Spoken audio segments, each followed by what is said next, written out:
Wonten menapa Pukulun? Ah, perkencang warudayang Pak Pong mbok bolong kali cudi sapa sing gawe? Wis penak-penak dadi dewa kok dadak dadi macan barang. Ah, merga ulun goleki suwijining dewa ingkang nedeng owah pikire. Napa dewa niku iso ana sing edan? Ya iso wae. Dewa kayangan ki ana sing lagi ana owah pikire ya kuwi Bathara Bawarsari. Waduh. Oh, dewa kowe kocluk. Apa kita ngerti? Ngerti ketemu aku muni wong wilayah Bagong tak awat-awati laku jantramu ngoten niku Wah, lah pancen senengane beda karo titah Bawarsari. Nek ora tak arangke tak jak bayi nang kayangan ora gawe-gawe geger jagat raya wis kita le mlunga saka Karang Kadempel lakonana dhewe aja jagake pengayomane Bawarsari. Ae dewa rada petuk kok kene.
Palugon lakune mlekas lukita linut ing kidung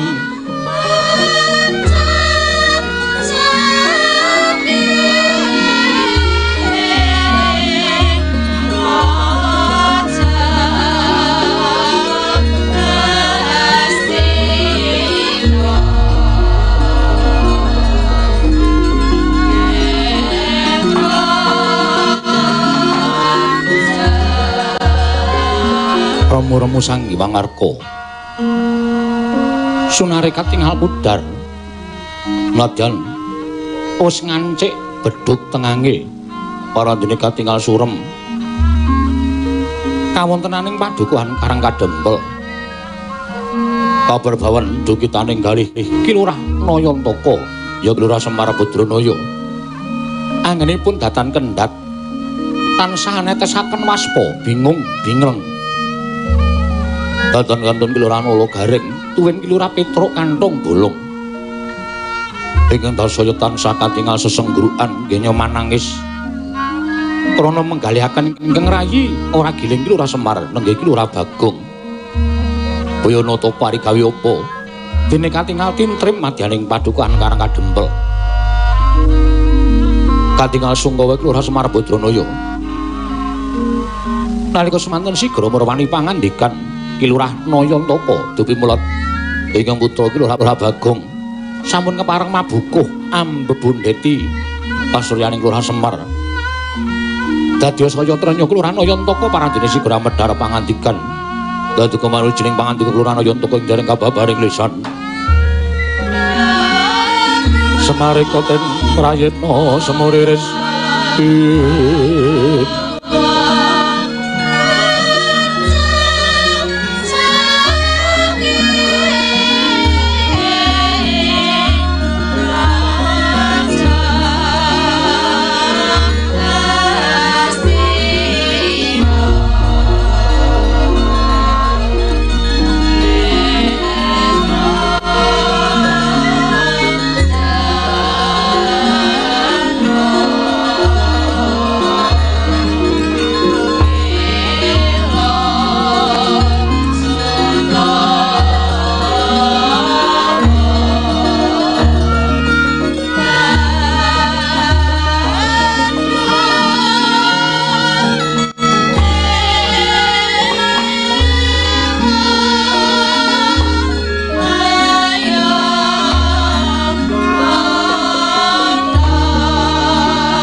Prihatin Mas Pogong mijil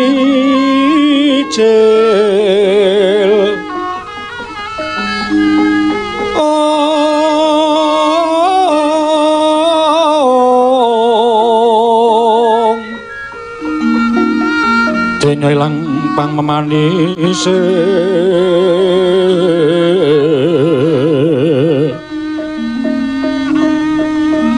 wadananira rayu kumel kucem rahnya maratani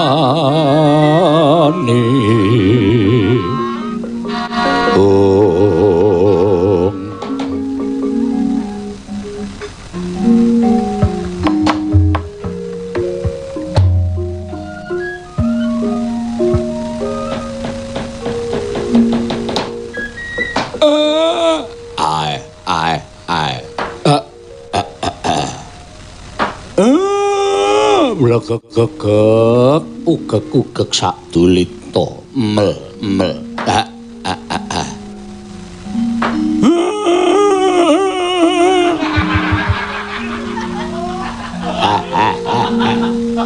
Semar iki sedih kok ya iso mbanyol ya dhewe ya ora ngerti kok wis ora kurang leh ku ngandani karo kowe sedering wong tuwa ya ora bedak-bedake antarane anak siji lan sijine. Gareng ya tak nehi sawah, Petruk ya tak nehi lemah, kowe ya tak nehi sawah. Supaya mbok olah sawah mau iso dadi srana pangupa boga. Omah ya tak wenehi ora ketang ming cilik. Gareng ya tak paringi, Petruk ya tak wenehi. Kowe ya tak wenehi. Paribasan jeneng anak mono mung nglungguhi klasa gumelar sing gelar sing babat-babat wong tuwa. Aja nganti ngilang-ilangke karo jenenge wong tuwa ingkang kudu isa muktekake kelawan anak. Ning kok kowe puguh arep lunga, tembungmu kowe arep merantai.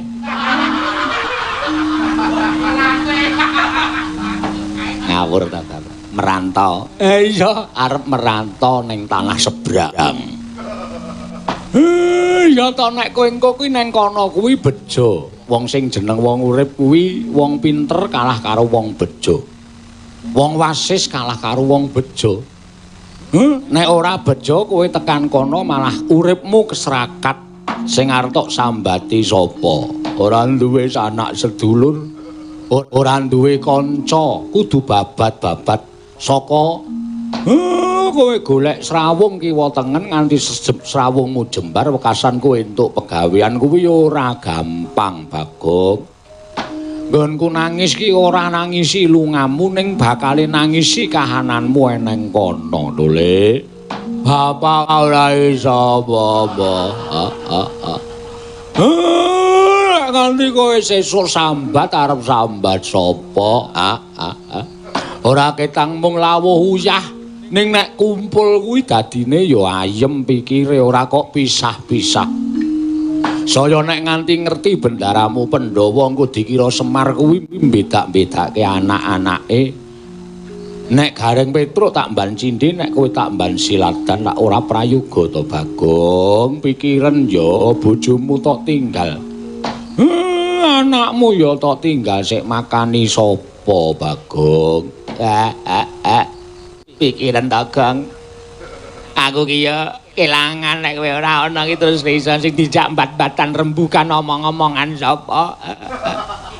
Nek kowe lunga adoh, nek cedhak mono aku iso marani nek adoh nang tanah sebrang.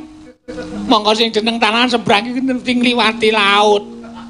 Aku ora iso tekan kono nek nganti aku kangen karo kowe piye, Gong. Mbaya dipikir to, Gong. Aku kelangan nek kowe lunga ki. Sepi mengko karang kadempel. Mongko nom-noman do tekan kene iki mesti do seneng karo kowe. Do ngejak gojek karo kowe. Nek kowe ora ana sing iso ngladeni nom-noman. Dipikir to, Gong. Iki kok kaya nunggoni wong lara to iki. Semar nangis, Gareng nangis, Petruk nangis. Ngene lho, Pak. Wong kuwi aja monopoli. Apa, Kang? Monopoli. Kok monopoli? Ajek kuwi lho, monoton. Monopoli. Wong kuwi aja monoton. Aku ki mung nek sawah, apa saterusé aku kon ning sawah? Heeh. Saterusé aku kon ngeluku sawah. Nggawa kebo tekan sawah. Monggo aku anggere nggawa kebo ki tangga-tangga ora iso mbedakake antaraning aku karo kebo. Wis. Piye? Ngene, Pak. Aku lunga, kuwi aku ora ninggal kowe, ora ninggal Gareng, ora ninggal Petruk. Aku golek apa jenenge kuwi kamukten kanthi caraku dhewe. Justru aku lunga ngene bapak kudune bangga. Bapak kudune artine bombong. Anakku gelem ninggal wong tuwa, golek pepadange ngati, golek kamukten, golek derajat pangkat. Upama sesuk aku nang paran ki sugih, aku tekan kene bapak tak gaweke omah, Gareng tak gaweke omah, Petruk tak gaweke jugangan. Mbok sing apik le omong le ora. Ngono lho. Dadi aku ora tergantung karo bapak. Aku iku ya isen meng isane meng nyadong karo bapak. Bagong kae nggarap sawah jembar. Iso wae meng kari nggarap. Enggae dhewe bapakne lek nggae bapakne kuping ki panas Pak krungu kaya ngono kuwi. Aku bangga nek aku iso justru aku lunga mulih bapak tak tukake lemah, Gareng tak tukake lemah, Petruk tak tukake lemah. Dadi garap kuwi jenenge anak sing iso mikul dhuwur menem jem jero karo wong tuwa. Mendem kok menjem. Ngono lho. Dadi lungaku kuwi aja do ditangisi. Kowe mestine kudu bombong. Gareng ya bombong, Petruk ya bombong. Ngono. Lah nek nganti kowe nang paran kuwi ora iso mukti, ha? Kowe nang paran iso ora iso duwe dadi wong sing kecukupan. Kowe nang kono malah uripmu kuwi ora kepenak. Terus kowe ngapusi karo bapak. Ha. Kowe mulih mrene sasuwene kowe nang kono nang paran adoh. Janjane kowe nang paran rekoso uripmu mung mergo kepengin gawe bombong atine bapak, kowe tekan ngomah, kowe nggawa kendaraan ning jane ming le nyewa. Ayo. Kowe nggawa bondo brana picis, lemu utang saka kono tok go bali rene. Bareng tekan kono kowe mumet sirahe. Ngono kuwi akeh lho. Ngono kuwi pirang-pirang men dikira sukses. Nyewa kendaraan, niliki wong tuane. Lho Pak, kendaraan aku wis tuku roda papat. Ngono kuwi pirang-pirang. Lah apa aku tau ngapusi karo bapak. Saiki ngene. Nek aku nang paran ki kok mukti, aku mesti kabar.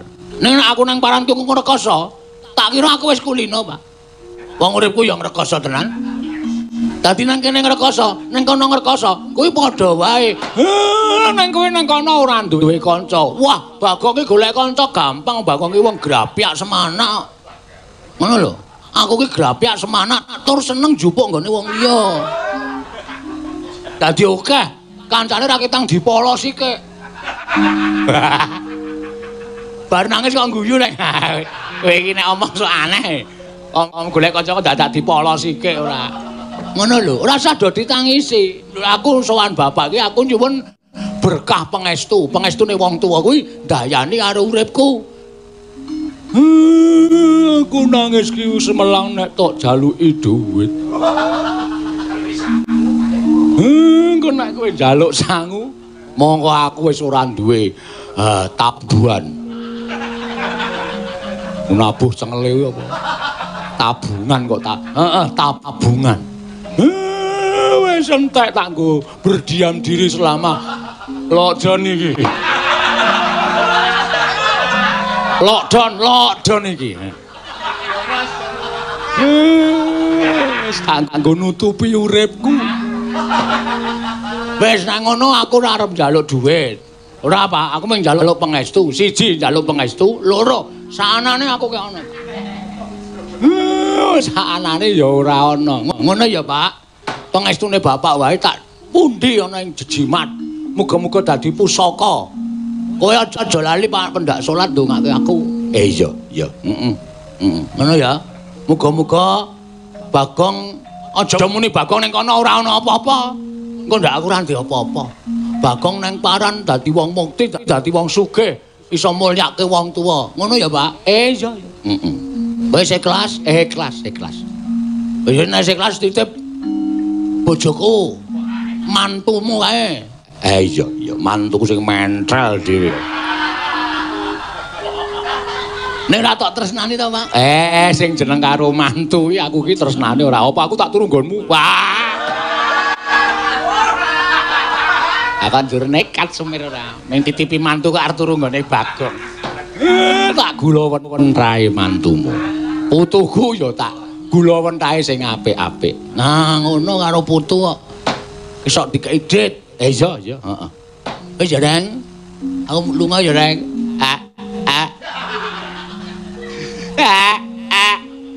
Aku arep bakal kangen karo kowe, Gong.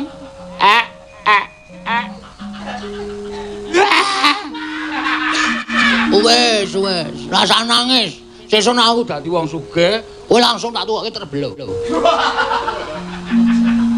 Kowe ora ngono, Gong, iki serius aku kelangan tenan kowe ya. Sok nganu ya, Gong, sok menehi kabar ya cah bagus. Mesti, rasa kuwatir. Aku mesti kirim layang. Engko nek kira-kira kowe sugih, kowe tak tukoke sama smartphone. Kuwi lho, telepon genggam. Ya, dadi dhewe iso omong-omongan. Ku tak tukoke sing apa jenenge iki Android. Atau soalnya ngono aku senang paran semasa COVID-19 iki. COVID-19. 19 wis dienggo puyer. Oh ya wis. COVID-19 iki kowe karo aku isane ming pikol. Wah, pikol. Pedro aku njamame ya, Tru. Iya. Hati-hati ya, Gong. Heeh, rasa do nangis. Ngopo do nangis? Wong aku ki bakal ora arep mati kok. Arep mukti. Mula sangono esem lan guyu. Aja tok sangoni apa jenenge iki? Air mancur. Air mata. Ya, aku mangkat rasa kuwatir. Wis pokoke digula wentah bapak ya. Titip adimu Ipe. Rasa nangis wong kowe tak titipi adimu Ipe seneng eran jama-jama kok. Ha ta. Sing mecake gendeng kae kowe to. Wong pinceng kok liwat gendeng. Ayo gendenge mlethek. Ora kaya sing hati-hati ya, Gong. Terus aku makan lunga aja ya, Tru. Hati-hati, Gong. Kena dirangkul sik. Ora wis ora. Iki nek ngrangkul mengandel dit ora. Ya saora-orane kowe adikku. Wis ora. Ngono ya, Pak. Aku tenan lunga iki ora bakal kok ora bali ning golek pepadange ati. Aku pengen dadi anak sing iso apa sembodo muktekke awakku dhewe tanpa pambiyantune bapak, tanpa peparinge bapak. Semarekaten prayitna semana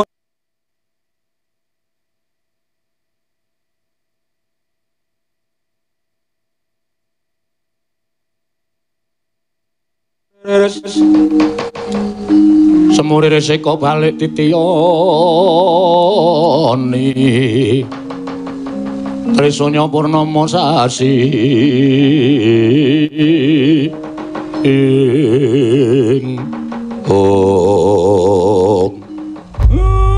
hati-hati ya Tole. Sangumu wis cukup. Wis sasi rasanya ngoni wis tak dujake celengan. Engko tulung tanggaku nek ana sing ngalok mentoke do ilang. Ijolana ya Pak asline jujur wae tak colong tak nggo sangu. Wah. Ayo tane tenan-tenan cah iki ra. Arep lunga kok nyolongi mentoke tanggane. Wis teno nek ora ngono ndak ora entuk. Wis aku pamit ya Pak. Ora kena nangis. Kudu sing tetek atine nek arep golek pepadhange ati. Nyuwun pamit Bapak Pak. Sing ati-ati. Reng, aku mangkat yo Reng. Otak seseli sutang cangkem. Hati-hati ya, Geng.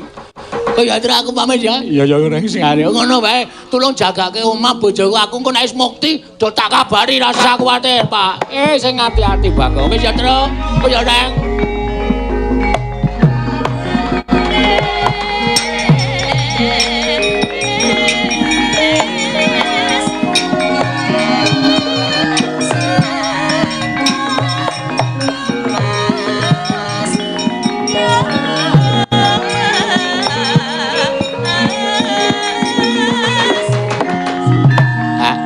Ternyoh piye ya wis taun puluhan taun srawung kok malah wis ngabat-abat njuk ra ono Bagong ki rasane sepi Pak.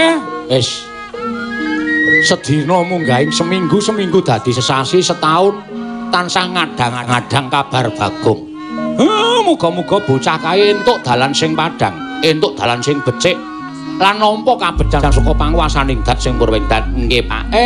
Ayo, netepi kewajibane dhewe-dhewe Petruk lan kowe Garing.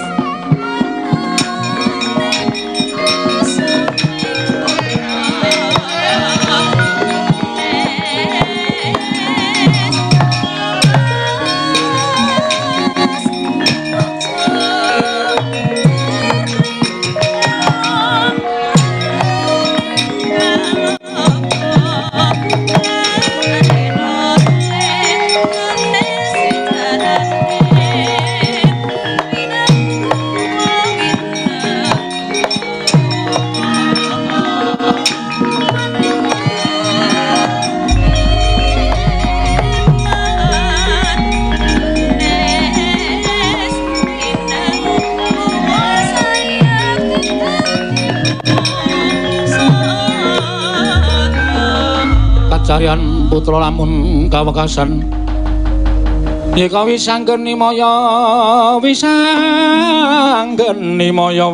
Pradenta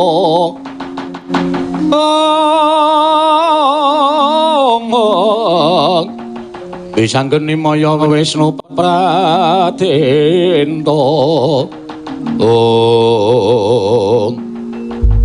wis tekan jabaning rangka kapadukan Karang Kadempel tak sawang desaku yang ku cinta hujan hatiku nang biyen-biyen kudu tak ikhlasake aku nek ora ngono ndak ora tumangkar pikirku wis tak nyebal ngalas ngarep iki engko nek tekan kutha terus mengkari ya saora-orane pirang kilo meneh wis tekan gising samudra terus nyewa kapal mancing nyebrang supaya entuk kamukten nang pulau seberang kono. Ora mung udeg kumlek nang omah nang sawah ndak ora ngudi kepinteran aku tenan.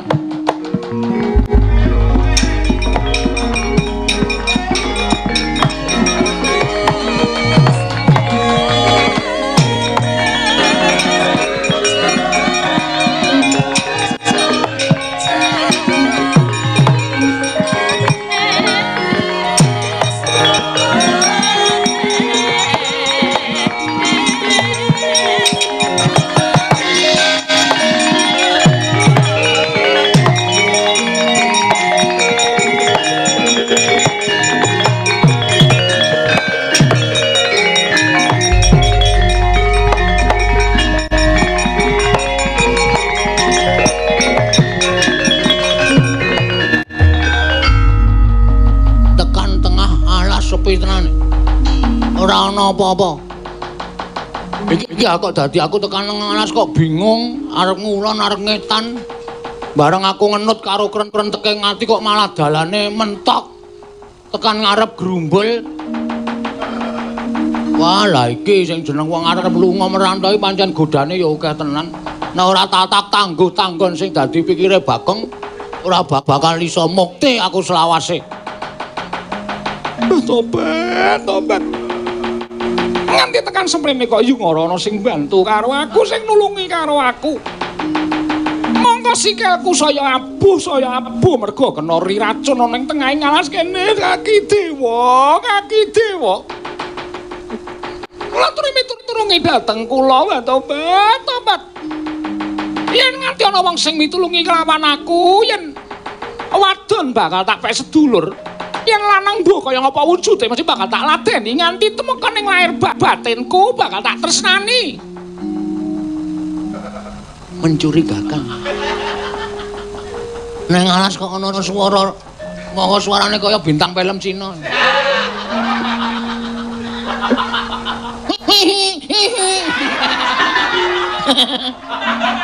Jan. Wah, nek ora kuat imanku. Iso kegodha perkara merantoku ming ora sida kelakon perkara wong wedok sing slamaning nek iki nek ora nengke apa ya kelakon wong wedok iki mati nang tengahing alas wong ora ana wong kemliwer babar blas. Lah tobat kok dadi ana sing nyuwara mestine wae ana pamongan. Nuwun sewu panjenengan sinten mbok kula dipun tulungi kula nuwun sewu panjenengan. Wah iki nek ora tak tulungi wis ora.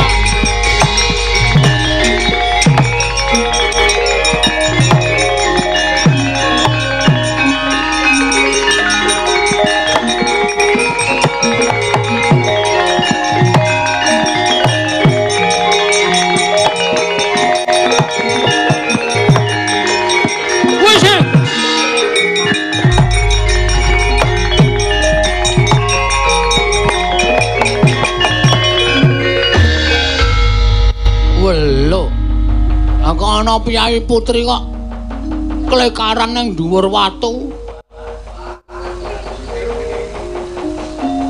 Gak jarike diunggahke. Tangane menet-menet nggon pupu sing abing.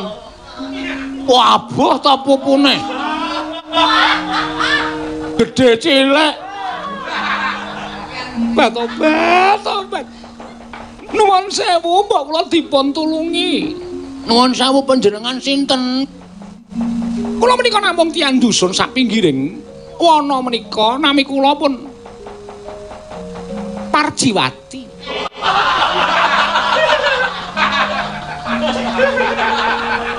Parjiwati. Kula menika namung tiyang dusun. Waduh, mau wedok kok undang-undangane Parji. Ora apa? Ora indah babar blas. Nuwun sewu sukunipun kenging menapa? Tobat kala wau kula menika pados kajeng. Nanging dumatan mboten ngertosaken maranipun. Suku kula menika kecocok ri wonten saklebeting wana jebul ri kala wau mawa wisa saya dangu saya abuh kula mboten saged melampah wangsul. Panjenengan sinten? Kula niki nggih namung tiyang dusun ning dusun kula tebih saking Karang Kadempel. Namanipun sinten? Rudi. Tobat. Rudi Hartono. Menika olahragawan. Oh iya, Dik. Nami kula Bagong, Mas Bagong. Nggih, Dik Parji. Lah terus kersanipun pripun? Mbok panjenengan menawi ngasta jamu menapa to? Wujudipun latri nambani dhateng kula. Nuwun sewu. Kula ajeng nambani ning kula kuwatir. Sababipun panjenengan kala wau ketingale ngedalaken upas. Lho. Upas sumpah niku lho, upata. Upata. Sapa sing iso nambani aku nek wedok tak pes dulur, nek lanang tak pek bojo. Lah nun sewu kula niku pun duwe bojo lho. Tobat menawi panjenengan kersa lho, menawi panjenengan kersa niki ya apa ya ora kersa. Nyatanipun kula menika wonten dusun, kula menika kembang dusun. Kula menika kembang desa. Kula menika kathah sanget ing badhe ngayonaken nom-noman menika sami kepleh sedaya wonten ngajengan kula. Kepengin mengku garwa kalian kula menapa panjenengan boten badhe. Menapa panjenengan badhe andhuwa dhateng katesan kula nek panjenengan saged nambani dhateng kula ya nambani wit durung kok ya wis anu ngrembug babakan sumpah lho, kaya ditambani sik. Engko nek wis ditambani nek mari ya piye rembuge kula nderek wong kula menika nuwun sewu lha niku randha. Wah. Randha. Putranipun dereng agungan. Kok iso sing kakung seda? Inggih nalika semanten ngethok wit nek ketibanan kampakipun piyambak. Mesake. Dane dian tenan. Walah, rondo kembang. Inggih, dos pundi? Kula griya sampun wonten. Menapa-menapa sampun wonten lan semah kula rumiyin menika tasih nilar mendo menika menawi mboten klintu kawan dosa gangsal. Wedhus 45. Inggih. Wah, ku nek sing arep dudu bungkek. Ah bakal iso makani kuwi. Lajeng lembunipun mbok menawi tasih 17. Sapi inggih, 17. Inggih. Sawah kula menika nuwun sesewu menawi mboten klintu menika 8.000 hektar. Ngantos dipun sambataken tangga tepale. Wah, rondo sugih iki. Iki wae apa ya? Le merantau rasa ado-ado. Ngepek iki wae engko terus Petruk tanai 1000 meter.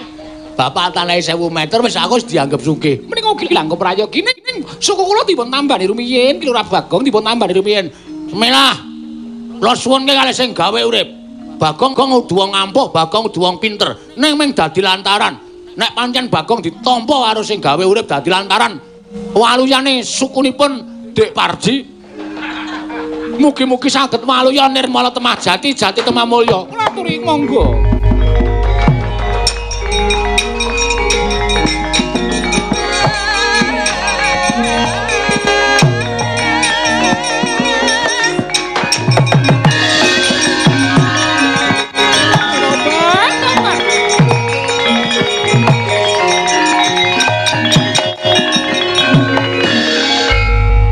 Menika jebul Piyai Wasis Mas Bagong Batobat gadahi keprigelan inggih menika metek.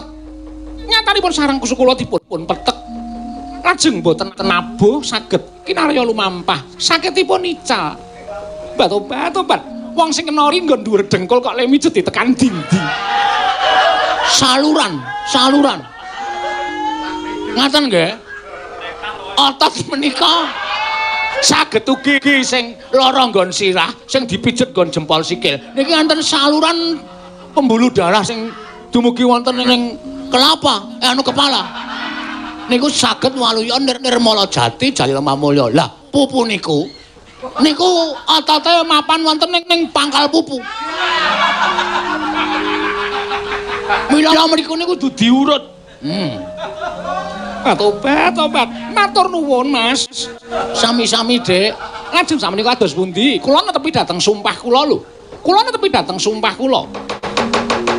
Panjenengan kersa kula ladosi. Wah, wis iki godhok sing paling abot nang kene iki. Dos pundi? Kula menika nuwun sewu lho, rondo kembang. Wonten ing dusun sak pinggiring wana menika. Sinten sing boten ngertos rondo Parjiwati menika? Sedaya sampun sami kondang, ngumandang. Kathah sanget ing badhe ngayonaken dhateng kula ning kula menika mboten cocok, kula mboten mathuk, kula mboten gathuk. Kula niku eleke. Tobat. Elek nyatane ya iso tetulung kalian kula lho. Wong sing jeneng wong gayuh utawa wong rabi menika mboten terus dumeh bagus menika nek mboten saged golek sandampangan nguntali baguse iku. Bener, heeh. Apa bendina tangi turu mengarep kon ngiling-ngiling rai. Apa bendina tangi turu mengkon mususi rai.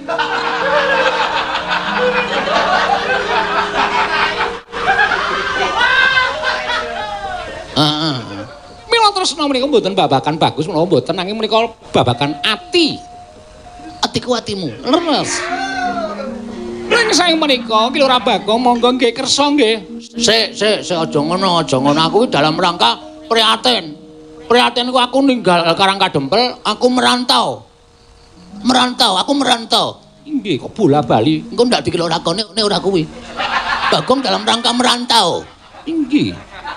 Lah badhe tindak dateng pundi? Ah sak karepku.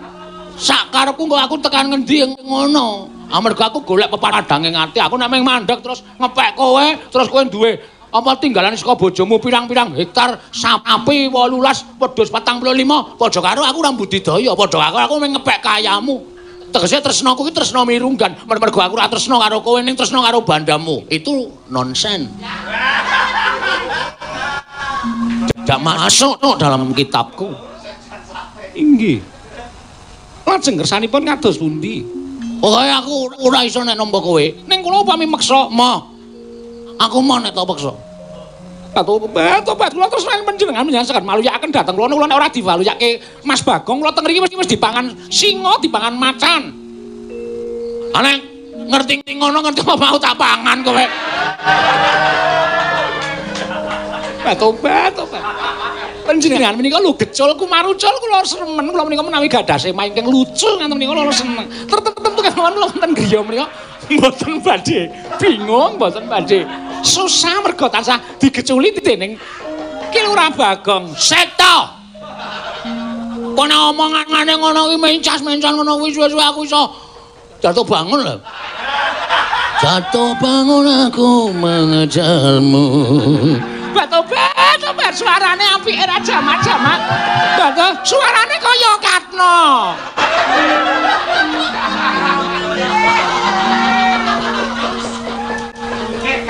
Biyen bekas penyekop. Kok penyekop? Sing tukang olah swara ki lho, penyanyi. Oh, penyanyi nganti penyekop. Kula nderek ora iso. Wis menak nekat malah kowe tak tegeli dhewe kowe pun.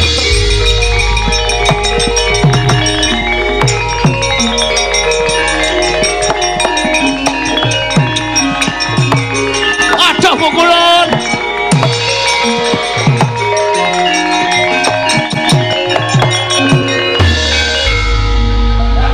Pukulan sesemban kula, pukulan pengayoman kula. Boten ngertos sangkan paranipun jebul. Wanita menika panjalmenipun pukulun dewaning Bagong. Oh ngila ingat Mas Dadan. Taring bawono langgeng. Ulun Sang Hyang Bawur Sari. Inggih pukulun. Badhe menapa Bagong? Sayektine ulun memba wanita mau mung nyoba lawan jeneng kita. Jebolan teping tekad kita wis tekan lahir batin nggon kita bakal merantau ning tanah seberang. Nggih, Pukulun. Bagong aja kuwatir.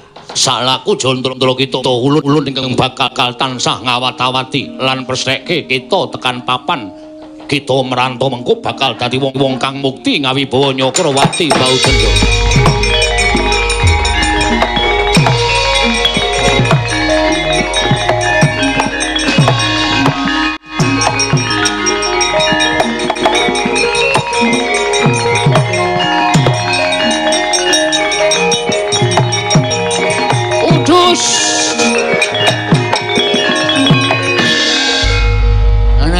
Iso disewawa iki.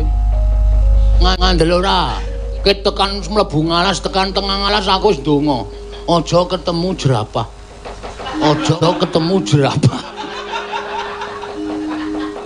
Lah kok malah iki ketemu tapir. Monggo tapir ki irunge dawa banget. Aku semlang nek ngono-ngono. Aduh. Ngematke terus e. Gak iler-ilere nang nggon siung ki tetes-tetes kaya ngono. Wah, jan wis. Ning oke lah. Kabeh tak anggap godha pangrencana. Wong kepengin mukti iki kudu wani mati. Pilihane mung werna loro, mukti apa mati. Wis, nek pancen Sang Hyang Pikulun Bawur Sari jangkung lakune Bagong mesti kena lara ning ora bakal tekaning pati. Bagong kang minangka sasmitaning dewa.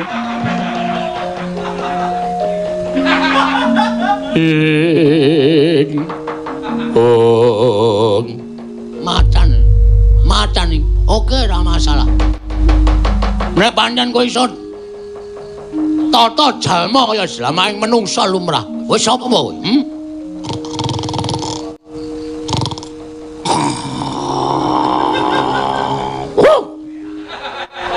Tak disiki pokoke. Takon karo aku sing tunggu alas kene. Singa jalma dudu. Singa Sardula lupa dudu. Sardula mangsa jalma dudu. Kowe kok apal jeneng macan? Aku kerep ndaleke Ndara Janaka anggere bar gara-gara ketemu macan. Aku apal karo jenenge macan. Kowe sapa? Aku Bagong. Kowe? Aku Singa Pradangga.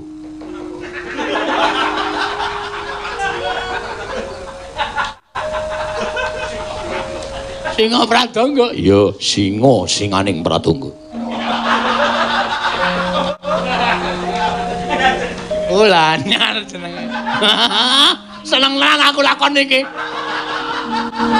Nyenengke pokoke. Gawe bunga. Iya. Kowe arep endi, Bagong? Arep lunga ning tanah seberang kowe arep ngopo? Aku ingkang bakal balekake lakumu mergo aku entuk dawuhing dewa kene balekake lakumu. Rawe lantas malang-malang bakal tak putung. Kaya apa aku sing tekaning pati. Nek pancen kowe arep mateni Bagong, arep baleke Bagong luwung tok pateni mbane aku mulih wirang ora iso muktekke wong tuaku. Ning kosok baline, lena pangendamu tekok musuh Bagong sirna Margalayu. Wah, untal malang. Ya untal, mujar aja malang. Yo.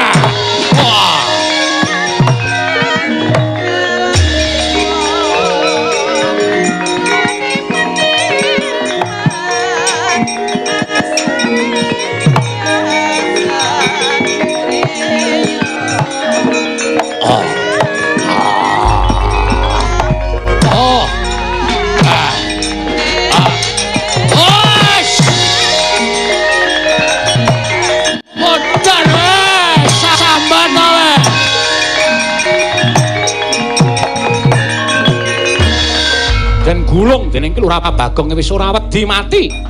Krana tekadipun ingkang badhe dumugi wonten papan ingkang tinuju. Nalika semanten Yanaya Baskara Titimangsa ical wujuding Sardula nenggih Sang Hyang Pikulun Bathara Nrada. Hei. Wah, pemulan.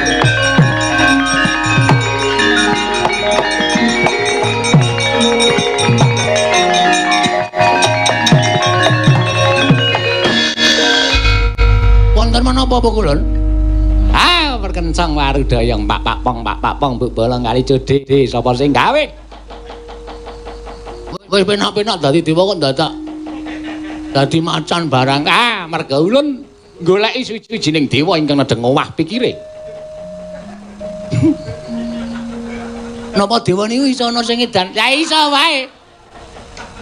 Dewa kayangan ki ana sing lagi ana owah pikire ya kuwi Bathara Bawarsari. Waduh. Wah, dewa kowe koclok. Apa kita ngerti? Ngerti ketemu aku muni wong wilayah Bagong tak awat-awati laku jantramu ngoten niku Wah, lah pancen senengane gebeda karo titah Bawarsari. Nek ora tak arangke tak jak bali nang kayangan ora gawe-gawe geger jagat raya wis kita le mlunga saka karang kadempel lakonana dhewe aja njagake pengayomane Bawarsari. Ae dewa rada-rada petuk.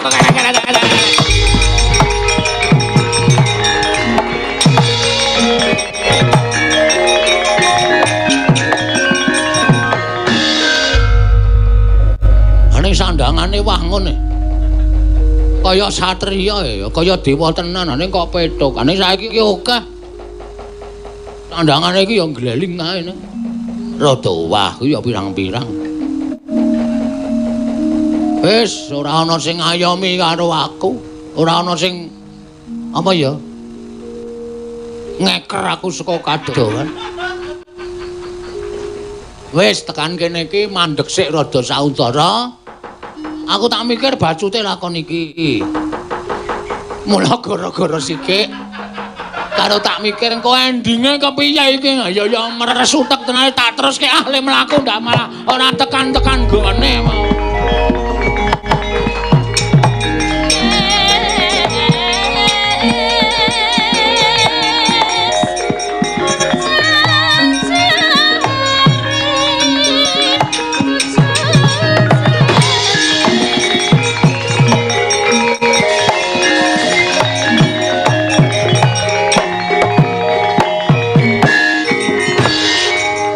Laning kalang giwan aglar wandan monsar tinon lir kekunang surem sorote tanpa padang glis wong kang munggel kawi pagedhongane nglaku nalika semanten kelurahan bagangipun ilar karang kadempel wis ngancik 17 warsa wonten ing mapan wonten ing tanah sabrang kelurahan Bagong nalika semanten keparing ing jawata wis dadi juragan wis sugih mblegedhu mangrek pinten-pinten para kawula wonten ing laladan tanah sabrang nalika semanten wis magrong bali wis maning ki Lurah Bagong.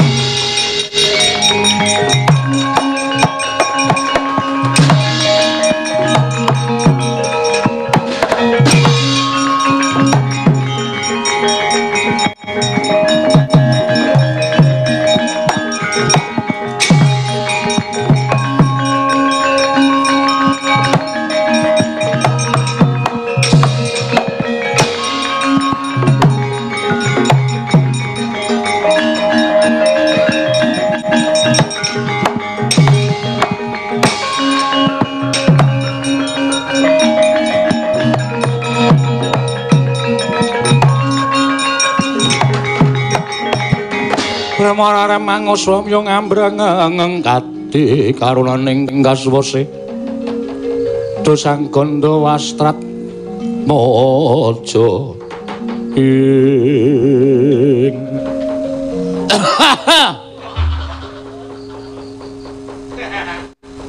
Lasiron wonten dawuh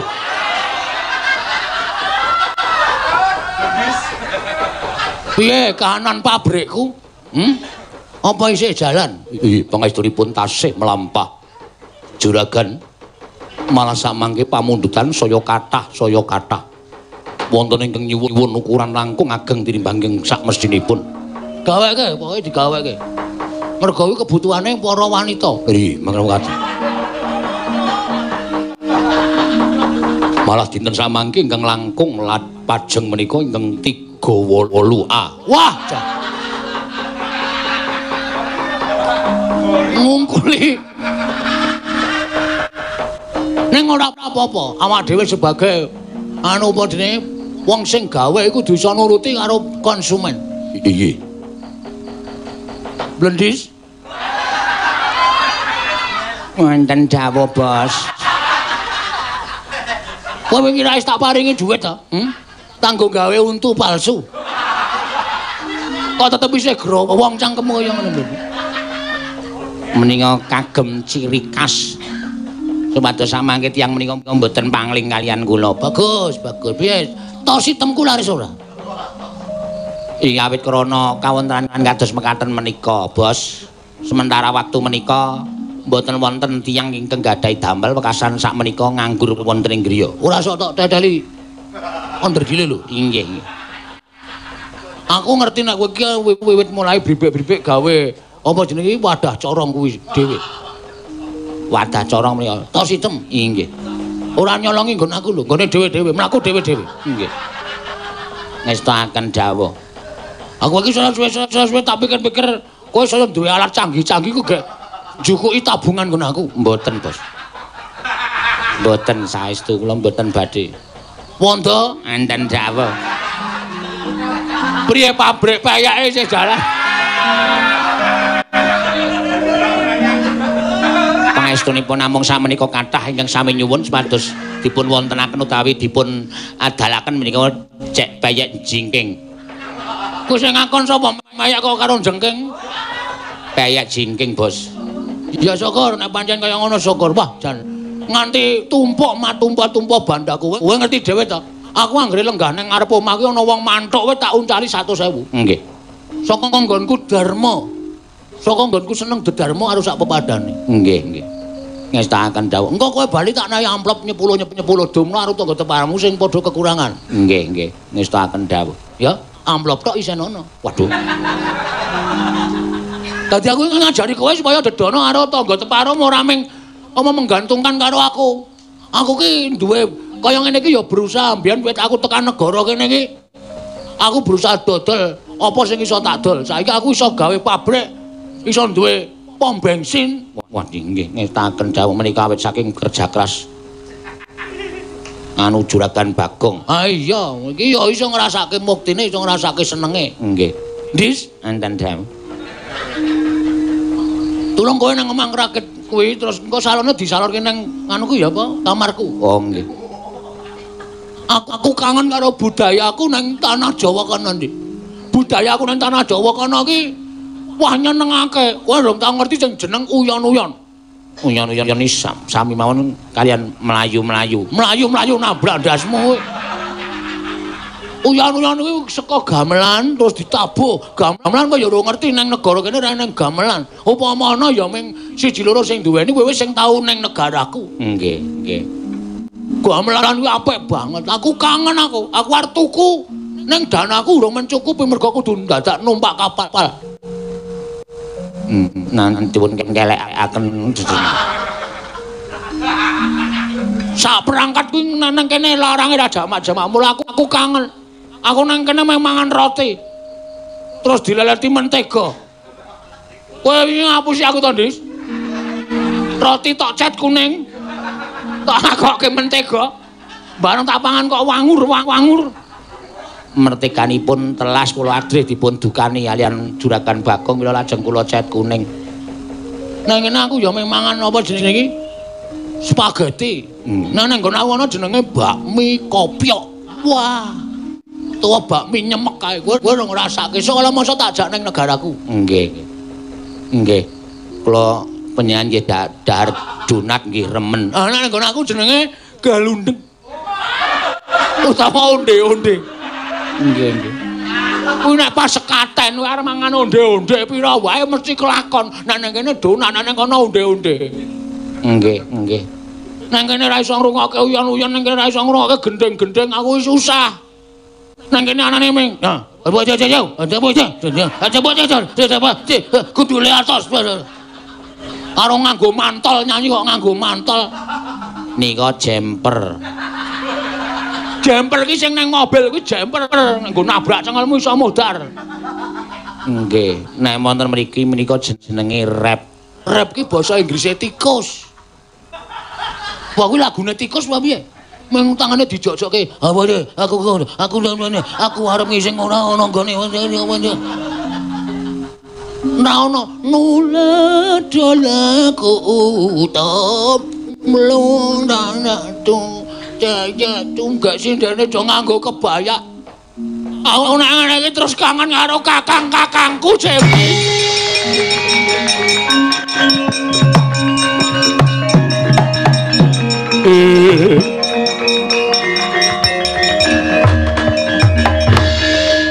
Juragan Bagong kok muwun, Juragan Bagong kok muwun.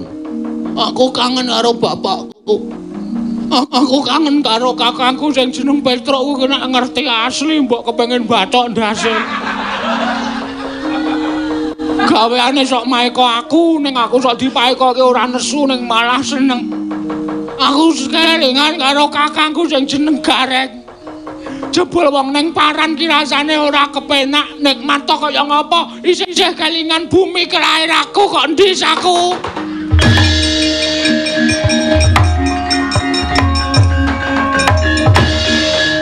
Lajeng kersanipun Aku tak mulih ya ndis. Sound system tak pasrahke kowe. nggih.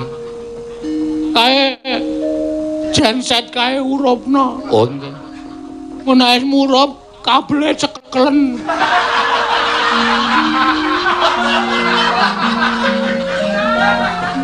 Engko nek kowe modar. Ora ndeng iki mung guyon iki tak akeh kowe tenan Dis. Matur nuwun. Dinggo ngopeni wong kene ya. Nggih. Ron lasiron. Wonten dawuh. Pabrik BH kae upakarane. Aja iso gaweke wong lanang. Nggih. Ngestaken dawuh. Ndak pondho. Enten dawuh ora samelu bali. Mboten. Peyek open ana. Nggih. Nek kentekan bahan bojomu glepungono. Gorengan ya entuk aku kangen karo bapak karo kakang-kakangku aku tamune.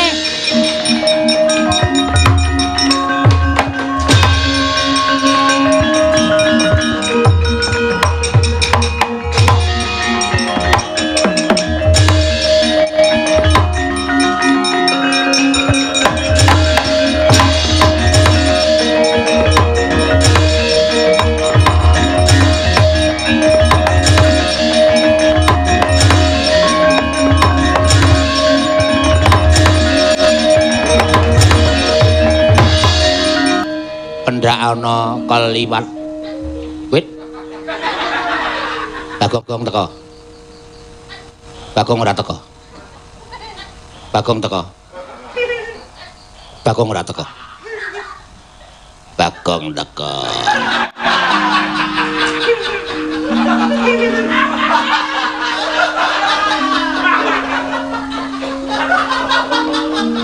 Pendak ana kol kampus liwat. Anggere mandek tak matke. Sing medhun nudu Bagong aku kangen tenan lho, Tru. Aku ya iya. Ndak ana becak liwat kaya nggawa Bagong purga wareng. Lek ku ngarep-arep rasane rek. Muga-muga mulai ya, Tru. Ya muga-muga wong ya awake dhewe iki telu-telu ning atunggal ora iso dipisahake ora.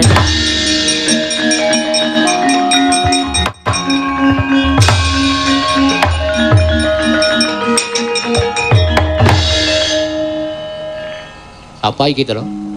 Nek sandandangane juragan. Kowe ora ngrangkul aku, Reng. Lho. Kok ngerti aku? Reng. Mbok ora bedak-bedake. Aku tak rewangi nyabrang numpak kapal Ferry. Kapale wedok. Ya. Kan iso ketemu karo kowe bareng tekan kene kok kowe nambuhi aku to, Reng? Ora perkara nambuhi Mas nyuwun ngapunten kula niki dereng tepang kalepan panjenengan. Panjenengan niku sinten wong nyatane ketoke sandangane kaya piyayi kok. Lah aku ki adikmu. Wah. Adik kula niku buluk nika. Lecek nika. Kok resik kaya ngono kaya piyayi sing kulino perawatan. Dudu ayo Tru ya. Nek ketoke ya dudu. Tru. Ora nglarani adikku lho, Tru. Aku adikmu tenan, Tru, Reng. Aku adikmu Bagong tenan. Bagong ngaku aku senengane ra. Oh. Duh, kudu.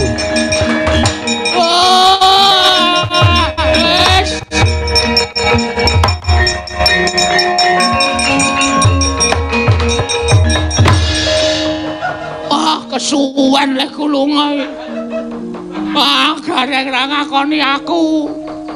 Petro ra ngakoni aku. Mong aku kangen tenane agrek gelem ngrangkul aku ora tak kaya apa-apa wong jebule aku gawa sangu ki kurang.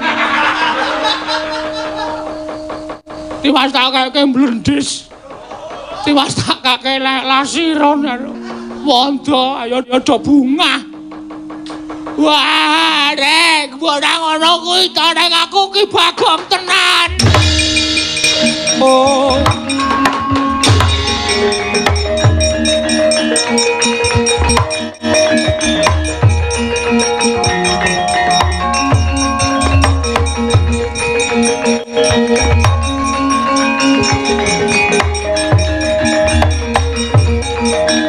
Oh, Papa.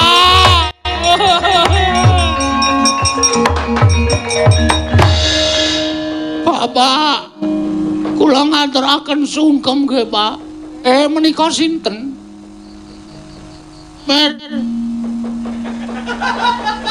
Aku ki lho.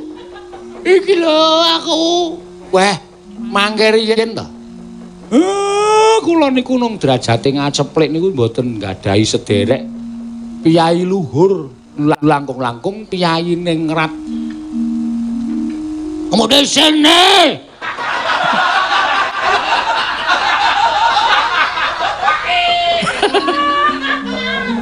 Lah kok malah nyanyi. Bareng bapakmu ningrat aku kelingan. Semrot Jamrut.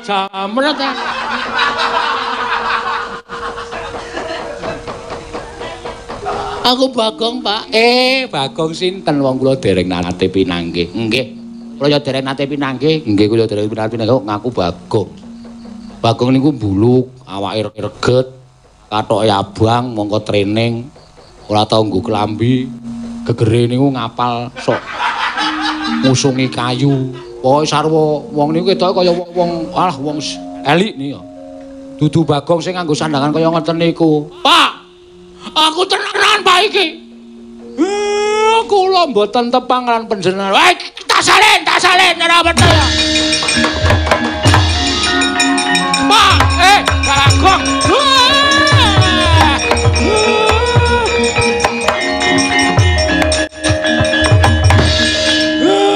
Lah nek iki anakku tenan nek iki. Iki bapakku tenan.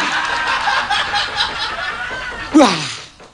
23 tahun. Ayo.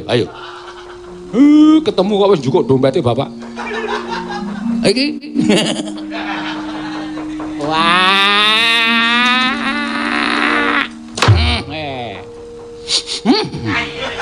Kangen banget aku ora. Kowe piye kahananmu ning kono? Ayo mau sing tok weruh mau sandanganku kaya ngono mau. Waduh, mukti. Syukur. Bapak 1000 meter, Gareng 1000 meter, Petruk 1000 meter. Wah iki wis kere-kere menen ae, Pak. Aku nyebrang rene iki kira-kira aku sangu 10 yuta. Ku jebul diko perjalanan wae kurang. Kowe lah kowe terus piye? Wis iki kere menang aku. Wah, wis ra ana ututane wis. Apa kowe?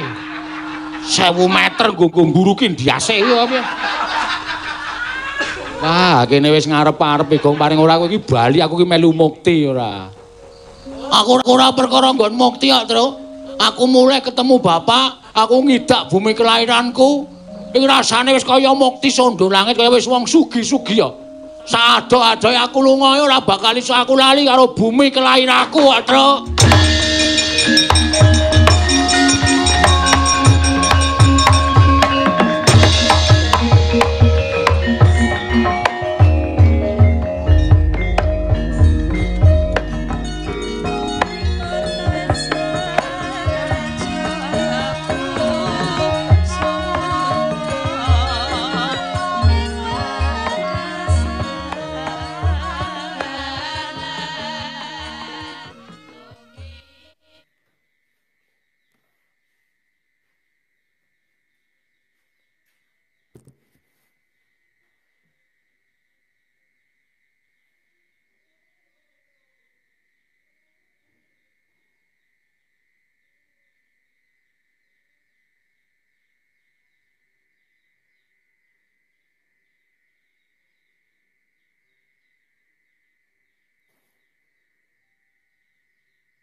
Aku keklenes.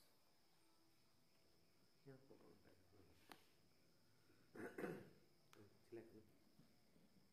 Kebanteran.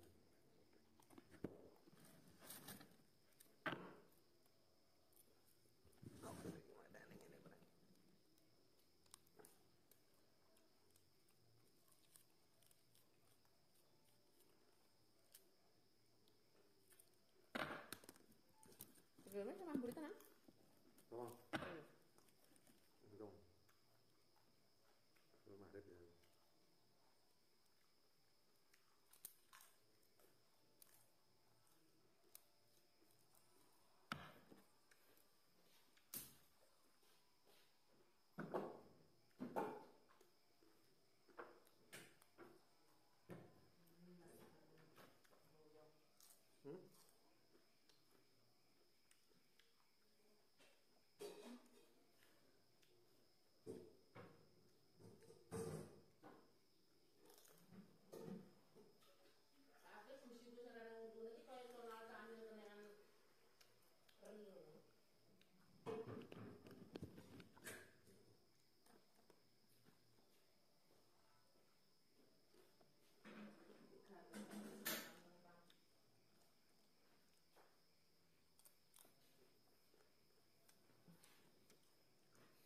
Ini lah.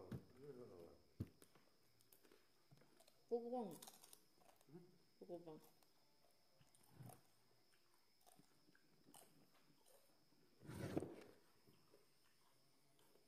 Oke.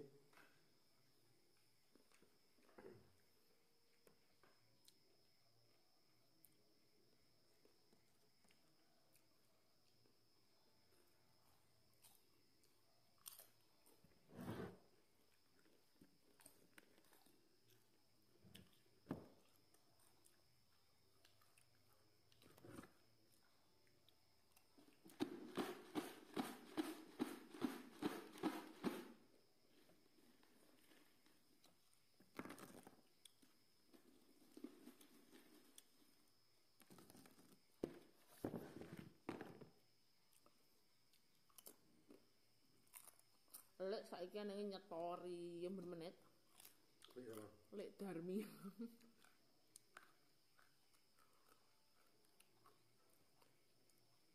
Bahagia ya. Nang sekolah neneknya mangan-mangan ae. Kok padahal nguwetne baterai jeblok neh. Ya udah deh.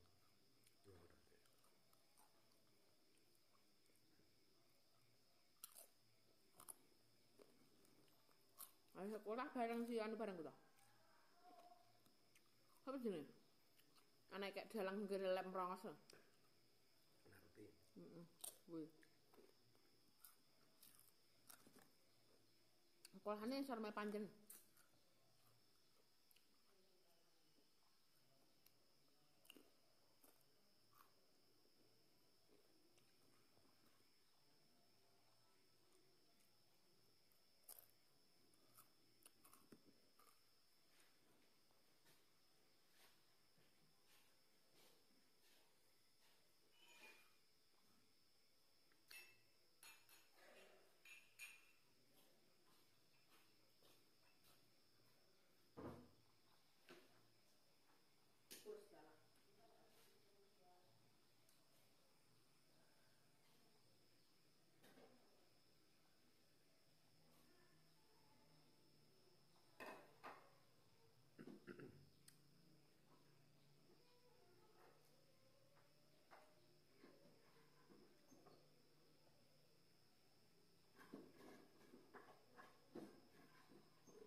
semaput, gara-gara semaput, main ada semaput.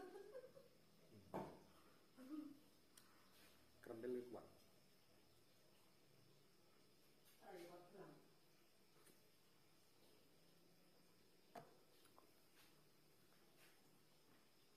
Wong enake didik-didik melo, didik-didik melo. Kerendel turunan Turunan hati lembut. Ya?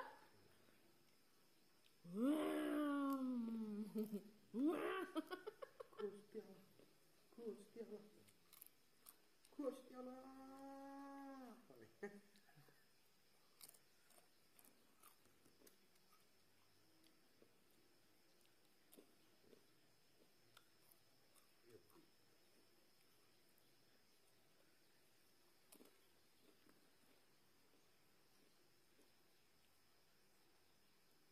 Udan?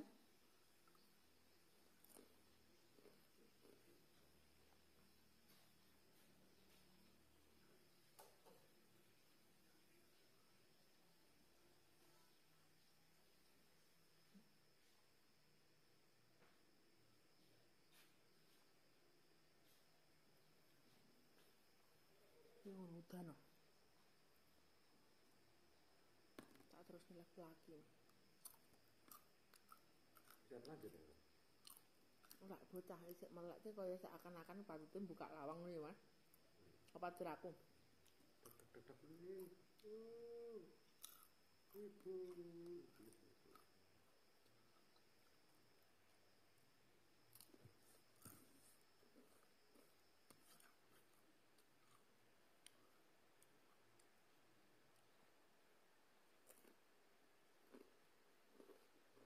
Ngono ki aku mambengi ngipekne pairon ki udah bligang-bligung. Pairon ya. Arte. Rumah aku katoke sempakan ijo kok dicepat sisan to.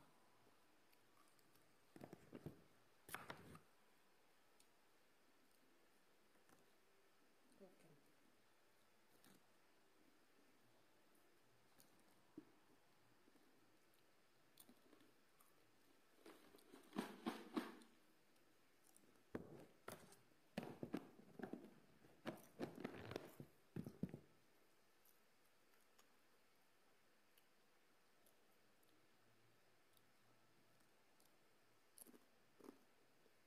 Jare wong kok dipakne udana arep pisinan.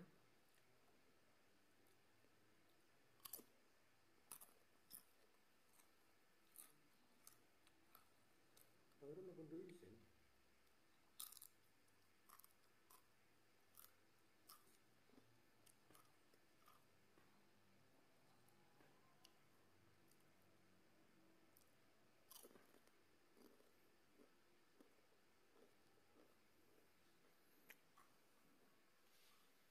Jangan alarm. Alarm kotak ya. Alarm pagi.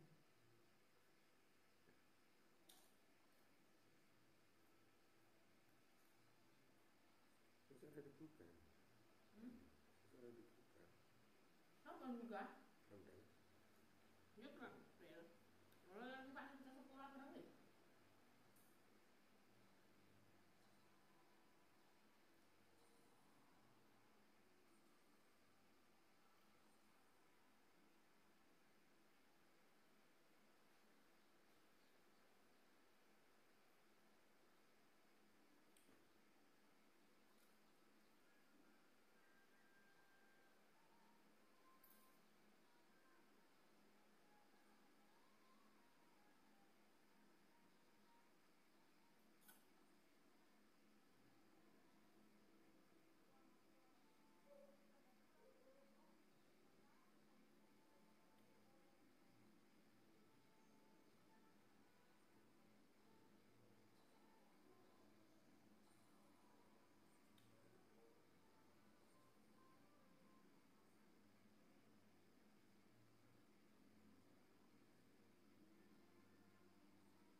Yo. Lho.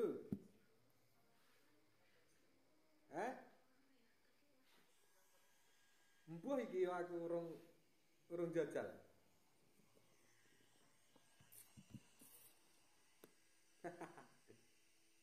Aku urung ngupload iki, Mang. Jajal tak sepi tes e jajale.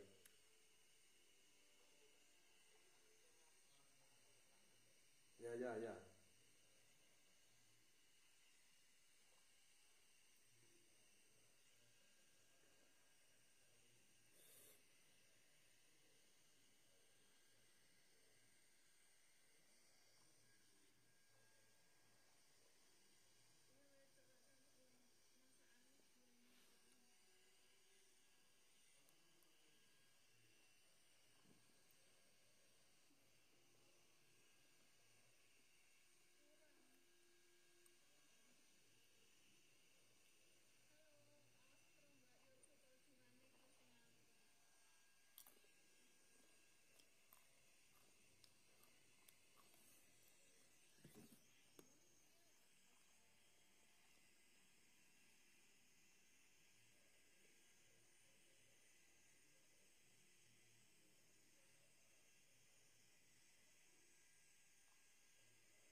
sebal-sebul kok panas men.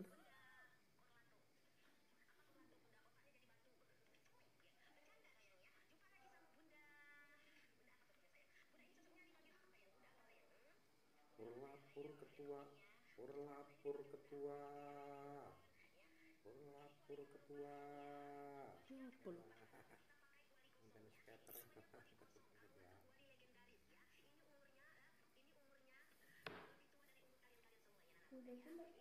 Apa? Enggak tahu lah.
Blek pokoknya.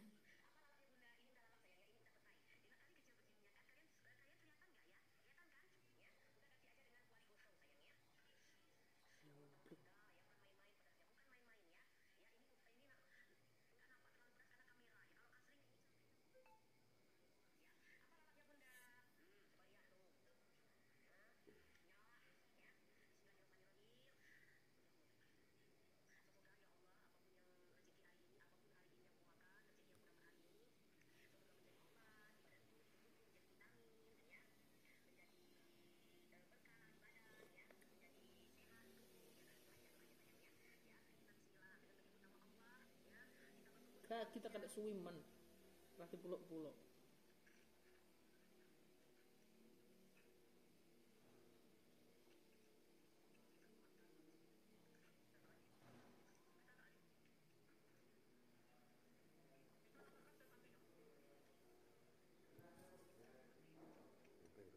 Siapa? Lapor ketua, lapor ketua. Oh ini dari sedino ngantek ramen kok gak kena? Gak kena. Aku iki rene kaset mulai. Lah nyapa wong ning pawon isih akeh? Ya wis sing penting jare kek men kok anu ra ngono ndukane kabul kajate anu kok jam 4:30 ya